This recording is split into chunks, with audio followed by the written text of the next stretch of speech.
বাংলাদেশে সন্ত্রাস এবং জঙ্গি দমনে অভিযান চালানোর লাইসেন্স জাতিসংঘ থেকে কিন্তু ইতিমধ্যে ভারত পাইয়া গেছে। তারেক তথা বিএনপি কোন রকম বাইসা থাকার জন্য এখন সামনে তাদের একটা রাস্তাই খোলা, স্বাধীনতার সকল পক্ষের দলকে একত্রিত করা। আওয়ামী লীগের সাথে তারা মিশতে পারবে কিনা আমি জানি না। আওয়ামী লীগ সভানেত্রীর কাছে গিয়ে ক্ষমা চাইয়া এবং তাকে সসম্মানে প্রত্যাবর্তনের বিষয় বলার পরে তিনি সেটা কতটা গ্রহণ করবেন কি করবেন না জানি না, কিন্তু অন্ধকারাচ্ছন্ন বাংলাদেশ এখন আলোর দিশারির ওসিলা একমাত্র জননেত্রী শেখ হাসিনা। সম্প্রতি জেনেছেন চট্টগ্রামে শিপিং কার্গো তার কাটা কারখানার বিস্ফোরণে 25 জন নিহতের ঘটনা। এটা কারখানায় বিস্ফোরণে নাকি আল কায়দা এবং জেএমবির জঙ্গিরা যে বোমা বানাইতেছে সেই বোমা বানার বিস্ফোরণের ঘটনায় 25 জন নিহত হয়েছে। আসল ঘটনা তো ধামাচাপার চেষ্টা দেওয়া হচ্ছে। ইতিমধ্যে জাতিসংঘ থেকে রিপোর্ট নির্দেশ করা হয়েছে যে বাংলাদেশে আল কায়দার ঘাঁটি আছে, আর এই আল কায়দা থেকেই কিছুদিন আগে যে ভারতের লালকেল্লায় আক্রমণ চালানো হয়েছে তারা আল কায়দা জঙ্গি সংগঠন চালাইছে। এর তদন্ত প্রতিবেদন ইতিমধ্যে জাতিসংঘ থেকে সেই রিপোর্ট পেশ করেছে। তারেক তথা এই বিএনপি যদি এখন তাদের কোন রকম বাইসা থাকা বলতে আগামীতে যে সংসদ নির্বাচন মধ্যবর্তী সেই নির্বাচনে দেশের জনগণ যদি তারেক রহমানকে পছন্দ করে, তাকে যদি সরকার গঠনের মতো ভোট দেয় তাহলে পারবে, আর তা হলে বিরোধী দল। এর বাইরে অন্য কোনো অপশন নাই। তারেক যদি এর বাইরে অন্য কোনো অপশনের দিকে যায়, ক্ষমতা যদি আঁকড়ে ধরতে যায়, তাহলে প্রচুর রক্তপাত ঘটবে। যে রক্তপাত আওয়ামী লীগ সভানেত্রী এতদিন ধরে চায় নাই। আওয়ামী লীগ সভানেত্রী চাইলে অনেক আগে গৃহযুদ্ধ বাইরে যেত, প্রচুর পরিমাণে হতাহতের ঘটনা ঘটতো, এইটা দেশের জনগণ হারে হারে আপনারা বিশ্বাস করেন। কিন্তু গত 2টা বছর ধরে আওয়ামী লীগ সর্বাত্মক নির্যাতন, হত্যাযজ্ঞ, জেল, জুলুম সবকিছু সহ্য করেও তারা কূটনৈতিক ভাবে শান্তিপূর্ণ ভাবে আলোচনার মাধ্যমে তারা রাষ্ট্র গঠনের জন্য বা রাজনীতি করার জন্য সেই অধিকার আদায়ের জন্য লড়াই সংগ্রাম করে যাচ্ছিল। কিন্তু বিএনপি তথা তারেক তারা যদি সেই দিকে না যায়, শান্তিপূর্ণ দিকে যদি অশান্তির দিকে যায়, কিছু আর করার নাই। জাতিসংঘের সাম্প্রতিক সময়ের রিপোর্টটা একটু আপনাদের পড়ে শোনাচ্ছি, মন দিয়ে শুনেন। জাতিসংঘের প্রতিবেদনে দিল্লির লালকেল্লায় হামলায় আল কায়দা সংশ্লিষ্টতা, বাংলাদেশ সেল গঠনের চেষ্টা। জাতিসংঘ নিরাপত্তা পরিষদের সন্ত্রাসবাদ পর্যবেক্ষণকারী একটি বিশেষায়িত দলের সর্বশেষ প্রতিবেদনে 25 সালের নভেম্বরে দিল্লির ঐতিহাসিক স্থাপনা লালকেল্লার সামনে সংঘটিত গাড়ি বোমা বিস্ফোরণের ঘটনায় আনুষ্ঠানিকভাবে আল কায়দার ভারতীয় উপমহাদেশ শাখা ATUIS এর সম্পৃক্ততা পেয়েছে। একই প্রতিবেদনে সংগঠনটি বাংলাদেশ কার্যক্রমে বিস্তারিত চেষ্টা করছে বলেও উদ্বেগ প্রকাশ করা হয়েছে। জাতিসংঘ নিরাপত্তা পরিষদের 1267, 1989, 2253 নিষেধাজ্ঞা কাঠামোর আওতায় গঠিত analytical support and sanction monitoring team প্রতি 6 মাস অন্তর ISIL, দায়েশ, আল কায়দা ও তাদের সহযোগী সংগঠনগুলোর কার্যক্রম নিয়ে একটি প্রতিবেদন তৈরি করে। এবারে প্রতিবেদনটি সংস্থার 38তম প্রতিবেদন, যা গত 10 আগস্ট প্রকাশ করা হয় এবং তাতে 25 সালের 16 ডিসেম্বর থেকে 26 সালের 9 জুন পর্যন্ত সময়কালের তথ্য বিশ্লেষণ তুলে ধরা হয়েছে। প্রতিবেদন অনুযায়ী ATUIS বিগত বছরগুলোতে একটি বিচ্ছিন্ন দুর্বল নেটওয়ার্কে থেকে ধীরে ধীরে একটি সংগঠিত আঞ্চলিক জঙ্গি সংগঠনে রূপান্তরিত হয়েছে। বড় ইউনিটের পরিবর্তে ছোট ছোট বিচ্ছিন্ন কোষ বা সেলের মাধ্যমে কাজ করার পাশাপাশি সংগঠনটি নিজস্ব লজিস্টিক ও আর্থিক নেটওয়ার্কে গড়ে তুলেছে, যা নিরাপত্তা সংস্থাগুলোর পক্ষে তাদের শনাক্ত ও দমন করা কঠিন করে তুলেছে বলে প্রতিবেদনে উল্লেখ করা হয়েছে। 25 সালের 10 নভেম্বর দিল্লির লালকেল্লা মেট্রো স্টেশনের কাছে ট্রাফিক সিগন্যাল থেমে থাকা একটি গাড়িতে ভয়াবহ বিস্ফোরণ ঘটে। বিভিন্ন সংবাদ মাধ্যমের তথ্য অনুযায়ী এই হামলায় প্রায় 11 থেকে 15 জন নিহত এবং বেশ কয়েকজন আহত হন। ভারতের জাতীয় তদন্ত সংস্থা NIA চলতি বছরের মে মাসে এই ঘটনায় 10 জনকে অভিযুক্ত করে চার্জশিট দাখিল করে, যাদের ATUIS এর সহযোগী সংগঠন আনসার গাজওয়াতুল হিন্দের সঙ্গে সম্পৃক্ততা রয়েছে বলে উল্লেখ করা হয়েছে। বলছেন হামলা করা কিন্তু হয়েছে যে 25 সালের 10 নভেম্বর, তথা ডেভিল ইনোস যে পাকিস্তান থেকে বিমানে করে এবং জাহাজে করে যে বিপুল পরিমাণ সমরাস্ত্র এবং অস্ত্র, গোলাবারুদ, বোমা তৈরির সরঞ্জাম বাংলাদেশে নিয়ে আসছে। এবং আপনারা দেখেছেন যে এই যে কিছুদিন আগে 11টা ঘটনা ঘটছে, চিপসের প্যাকেটে বোমা, বরিশালে যে হাসপাতালের মধ্যে 3 জন হতাহতের ঘটনা, ঢাকায় দেখছেন পাইপ বোমা, একটা হিন্দুদের সনাতনীদের একটা পূজার মনে একটা বহর যাচ্ছিল তার পাশে সেই বোমা, মেট্রো রেলের মধ্যে বোমা, এই যে মিরপুর সাভারের সেখানে জেএমবির বোমা, একেবারে আত্মঘাতী বোমা তৈরির সরঞ্জাম সহ কুখ্যাত সকল অস্ত্র সমরাস্ত্র সেখান থেকে উদ্ধার করা হয়েছে। কেরানীগঞ্জে দেখেছেন ডেভিল ইনোসের সময় এই যে কেরানীগঞ্জে একটা বাসার মধ্যে ভাড়া নিয়ে সেইখানে বোমা, যেখানে ফাইটটা গেছে। এই বোমা এই সন্ত্রাসীরা রাশিয়া তাদের সন্ত্রাসবাদকে দমনের উদ্দেশ্যে ইউক্রেনে অভিযান চালাইতেছে। বাংলাদেশে আপনারা জঙ্গি এবং সন্ত্রাসীদের আশ্রয় দেবেন, ভারত তার দেশের নিরাপত্তার জন্য, তার দেশের নাগরিকদের নিরাপত্তার জন্য সেখানে অভিযান চালায়, এইটা দোষের কিছু না। কিন্তু সেই অভিযানে মাথায় রাখবেন, জঙ্গি থেকে এক জায়গায় সেই জঙ্গিরে মারার জন্য একটা বোমা মারতে হয়, আশপাশে থাকা অনেক হতাহতের ঘটনা ঘটে। এখন তার একটি সিদ্ধান্ত নিতে হবে। সে প্রচুর পরিমাণে হতাহত চায়, রক্তের হলে চায়, যদিও ওর রক্তের নেশা আজকে থেকে না, অনেক আগে থেকেই। কিন্তু সে যেদিকেই যাক না কেন, ও যদি বিকল্প অন্য কোনো দিকে যায় তাহলে প্রচুর পরিমাণে হতাহত এবং রক্তের হোলি হবে। কিন্তু ক্ষমতায় থাকতে সে পারবে না, এইটা চিরন্তন সত্য। কিন্তু কোন রকম বাইচা থাকতে হইলে স্বাধীনতার পক্ষের সকল দলকে একত্রিত করা ছাড়া তার সামনে বিকল্প অন্য আর কোন পথ নাই। যে কোনো ভাবেই হোক না কেন, আওয়ামী লীগের হাতে পায়ে ধরে কোন ভাবে হবে। ওই যে মনে আছে অনেক আগে একটা কথা বলেছিলাম, তারেকের বাঁচার সর্বশেষ সম্বলই হবে শেখেরই বেটি। যদি সে তাকে ক্ষমা করে, সন্তানের মতো হয়েছে মা পেলে তার দয়ার শরীর ক্ষমা করেও দিতে পারেন, কে জানি। কিন্তু ওইটা একান্ত ওই ব্যাপার। কিন্তু এর বাইরে অন্য কোনো আর কোনো পথ খোলা নাই। অন্য কোনো ওয়েতে যাওয়া মানে এখন সামনে ভয়াবহ একটা বিপর্যয় আসতেছে বাংলাদেশের জনগণের উপরে। খাদ্য, গ্যাস, তেল, বাজার মূল্য সবকিছু যখন অভাব, এমন সময় আবার মাথার উপরে করার খা সন্ত্রাস এবং জঙ্গিবাদ 1 থেকে 6 সাল যেমনটা ছিল ঠিক তদ্রুপ। আমি লাইভেই বলতেছি, তুই রুবেল খান পোলায় টিকতে পারবি না, পৃথিবীর যে প্রান্তে থাকিস না কেন। আমরা এই দেশে শুধু বাংলাদেশকে যারা ধারণ করে তারাই থাকবে। তোদের মতো বাস্টার্ড এবং পাকিস্তানি বিহারি পল্লীতে গিয়ে, পাকিস্তানি মিলিটারি পল্লীতে গিয়ে তোদের যে মায়েরা, বোনেরা, দাদিরা ইচ্ছাকৃত ভাবে বাইজে ড্যান্স করে ধর্ষণের শিকার হয়েছিল এবং ওদের অবৈধ পাক পানিতে তোদের যে জন্ম হয়েছে, তোদের আমরা অচিরেই ব্যানিশ করে দেবো।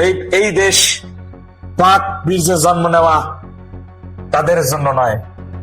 এই দেশ একদিন খুব শীঘ্রই শুধু বাঙালিদের হবে। এখানে অবাঙালি বলতে যে সকল বিদেশি আমাদের অতিথি মেহমানরা আসবেন চাকরির জন্য, ব্যবসার জন্য, তারা ব্যবসার সুবাদে, তাদের কাজের সুবাদে থাকবে।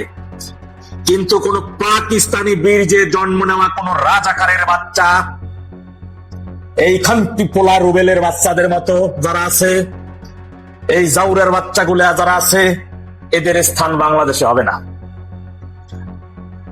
আমি কখনো গালি বা অশালীন কথা আমি বলতে চাই না, কিন্তু বিশ্বাস করেন ভাই, আমি হলফ করে বলতেছি, আমি একটা গালি দিলে আমি একবার চিন্তা করে আমি মুখ খারাপ করেছি, আল্লাহ মাফ করো।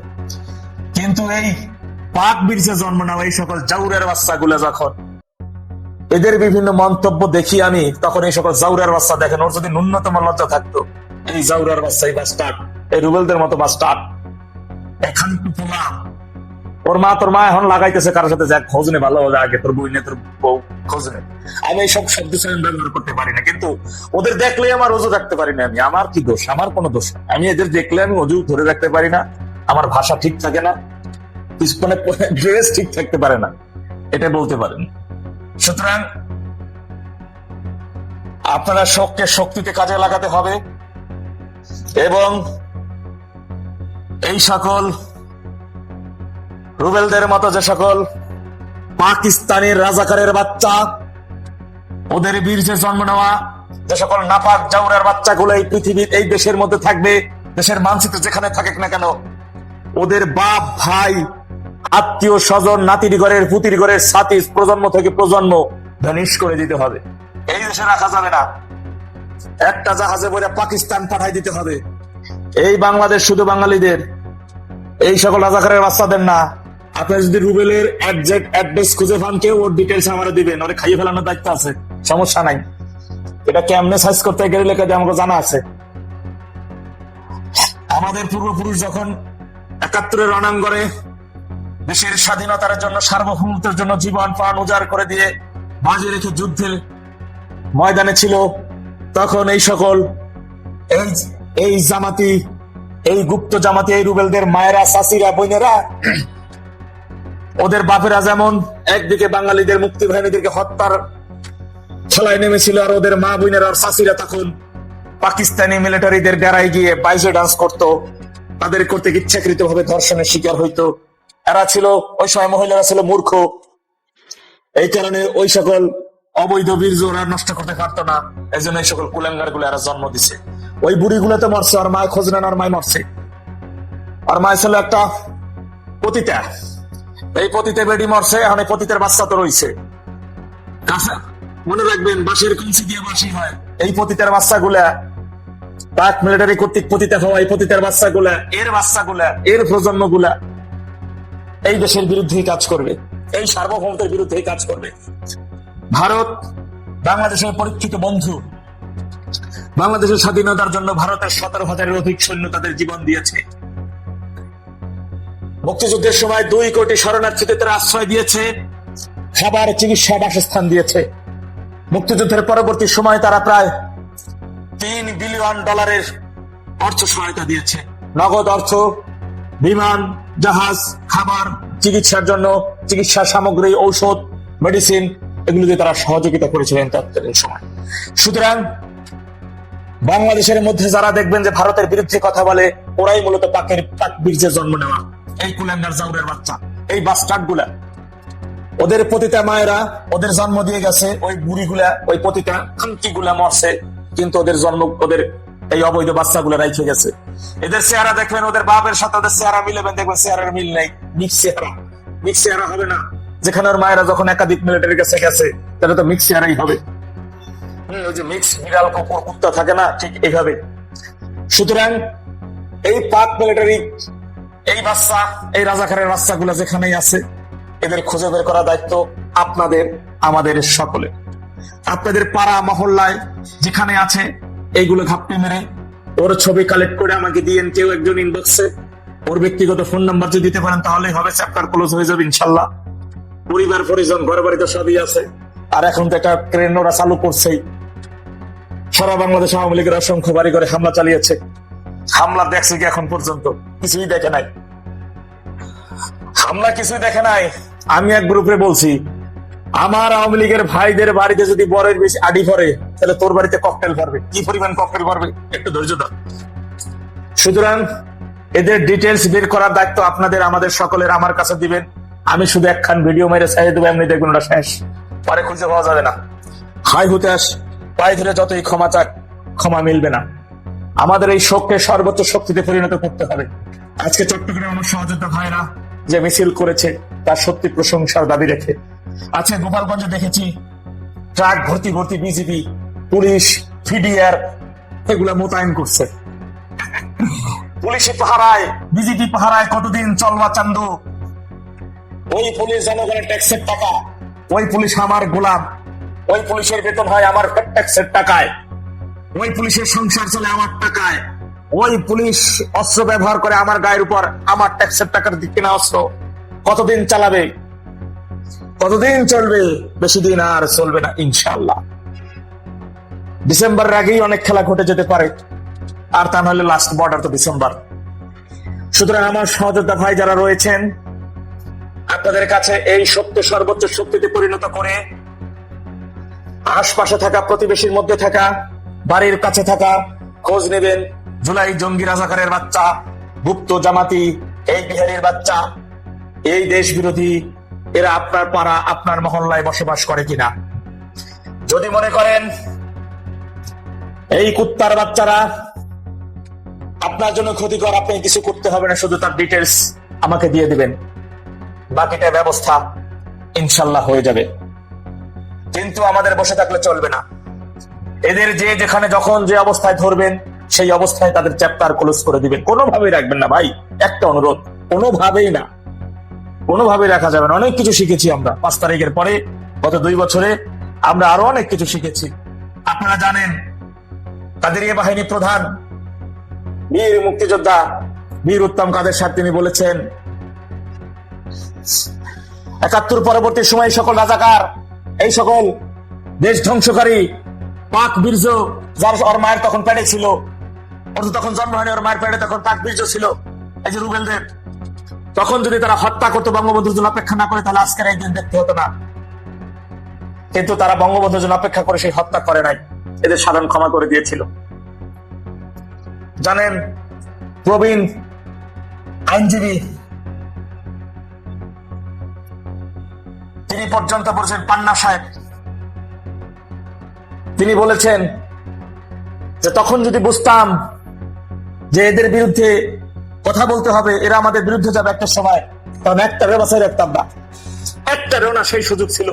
তৎকালীন সময় ছিল এদের সংখ্যা 50 থেকে 60,000 বা 1 লাখ, কিন্তু এখন তো সেই সংখ্যা প্রায় 20 লাখ প্লাস হয়ে গেছে। থাকবে না, টিকবে না ইনশাল্লাহ। এই 20 লাখ ফেলাই দেওয়া কঠিন কোনো ব্যাপার হবে না। বাংলাদেশ দূষণ মুক্ত করতে হলে আমাদের সেটা করতে হবে ভাইয়ের আবার। সুতরাং আজকের এই শোককে আমাদের সর্বোচ্চ শক্তিতে পরিণত করতে হবে এবং সকল অপশক্তি, দেশ বিরোধী, স্বাধীনতা বিরোধী, জনগণ বিরোধী এই রাজাকারের বাচ্চাদের বিরুদ্ধে